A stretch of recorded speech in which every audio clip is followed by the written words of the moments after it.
case of Nikolas Cruz's brother, Zachary. He appeared in court today after he was arrested for violating his probation as a group filed a lawsuit claiming Zachary was tortured in jail. CBS 4's Joan Murray has it all for us. She's live in Fort Lauderdale. Joan. We expect that he is going to be released from the jail early this evening. Now, this follows a very brief court hearing before his attorney and the prosecution reached a deal. They said they would dismiss the charge that he was on a school property, but he would admit to driving without a license. All rise.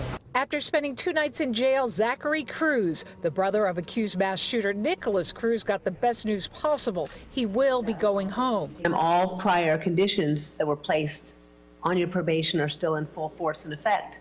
Cruz was arrested Tuesday for violating probation after he drove without a license near a Lake Worth school. He had been on probation after his arrest for repeatedly visiting the Stoneman Douglas campus, where his brother is charged with killing 17 people February 14th. And they are watching you very closely, and they are not going to give you any breaks because they're worried.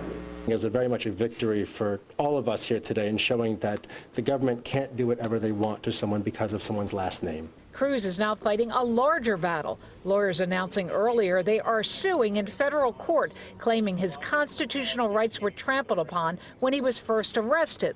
He posted a bond for $25, and the sheriff and the commander of the jail decided they weren't going to let him go, even though he posted the court-scheduled bond of $25. Right there is a constitutional violation. Instead, Cruz's bond was increased to $500,000. His attorneys claim he was tortured during the 10 days he was in BSO custody. Where he endured bright lights, a one-on-one guard that was watching him, and a weighted suicide restraint jacket for another 5 days to essentially he accepted a plea deal in order to get up underneath an excessive bail. We asked Sheriff Scott Israel about Cruz's treatment. No comment. Cruz's lawyers say he won't be taking this second chance for granted.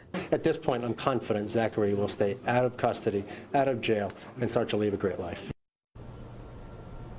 And his lawyers say that at this point his best option is to try to complete his schooling, his high school schooling, and that will most likely be done online.